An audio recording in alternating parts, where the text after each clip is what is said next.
Um, in this introduction to pain group, we're really lucky to have Tina Jordan, who's a lady who has had chronic pain for many years, and Tina's really generously agreed to talk to us about what happened with her pain and where she is now.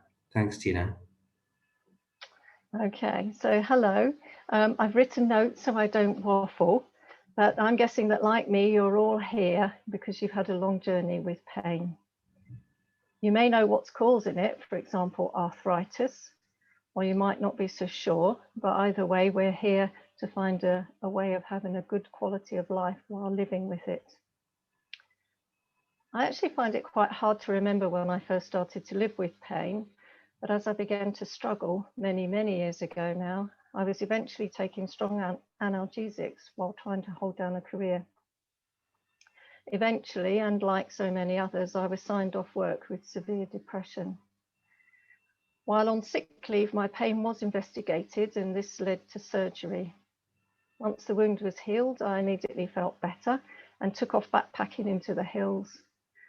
But it wasn't long before the pain returned, and I was told by the surgeon that I was lucky to still be walking, not working. I was referred to 2 physio sessions and left to get on with it. I was 36. 16 years later, I was still struggling, so much so that I'd lost my career along with a significant income and had been on benefits for 10 years. I tried to work part-time, but it was very difficult. And at this point, I couldn't bear the thought of a future with the pain. My GP had prescribed anti-inflammatories, but told me he didn't believe in chronic pain and that it's all in your head, he said. To an extent, I suppose he was right, but without any other help, I was left without support or a way of going forward. And it was only by chance that an appointment with a locum GP eventually led to a referral to Jason Davis at the pain clinic. And after an assessment, he referred me on to the pain management program in Manchester because there was no similar program in Scotland at the time. So with Health Board approval for funding, in 2007, I found myself on a residential course in Manchester along with 9 other people, all who, like me, were living with chronic pain. And it was here I found reassurance. Firstly, for being told that they believed I was experiencing severe pain. And secondly, that they could help me. But I had to take responsibility for committing to the program and doing as I was told. By then I'd become a little cynical of doctors and just wanted anyone to take the pain away. On the program, we were coached every day, except weekends, by 2 very skillful and assertive practitioners. One was a specialist physiotherapist and the other was a psychologist. 50% of the time was spent doing physiotherapy sessions, while the other 50% was spent in education. We were learning about chronic pain, psychological interventions challenging our thoughts of fear and anxiety, catastrophizing, sleep hygiene, and even sex education. We were also taught pacing, distraction, relaxation skills, and mindfulness. It was a tough course, but it was there that I learned the most important thing, to accept that I had pain rather than to keep fighting against it and seeking a cure. I was beginning to learn to live with it. That was about 14 years ago now, and I can honestly say that the program changed my life. When I returned home, my quality of life was so much better. I had an understanding of my pain, how to live with it, and more importantly, how to stop being angry and letting it dominate my life. I then found the Pain Association and regularly attended sessions. The topics covered in each session broadly covered the same topics of the psychological sessions given in Manchester. So they were a great refresher for me, reminding me of the information and skills I had learned, but more crucially, needed to keep practicing. Meeting fellow sufferers also offered mutual support along with the exchange of ideas and tips about coping with our difficulties. So I'm now 65 and still have chronic pain, but it is now recognised as a long-term condition. Occasionally I have flare-ups, which can cause me fear and anxiety, and I still take medication when necessary. But I've learned that eventually the pain will settle and I'll be back on my feet again soon. Although no longer backpacking, I can walk for miles in the hills, work in the garden, and do almost anything I want.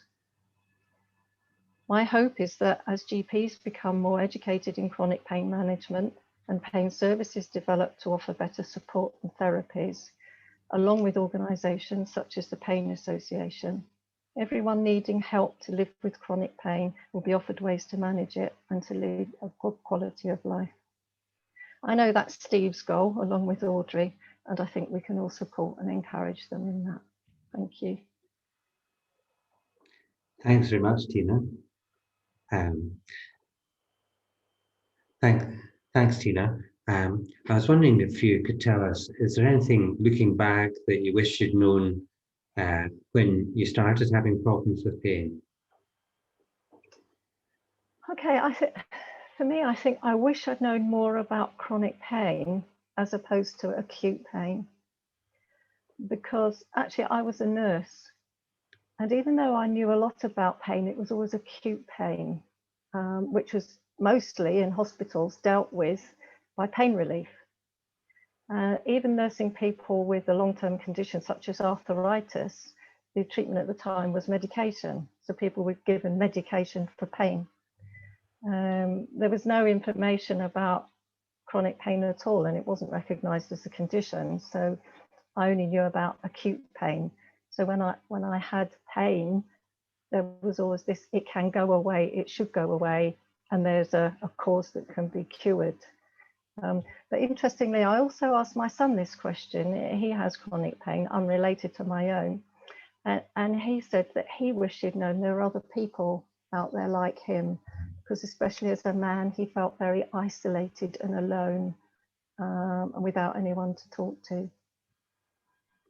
Yes, that's something we hear a lot, and where, being involved in a pain management program or with the Pain Association can be so valuable to know what other people have the same experience, and to also find that there are some things that really work, isn't it? Other people do. Yeah, thanks. Tina, can you tell us a bit about how you felt having chronic pain affected your identity when you started having problems?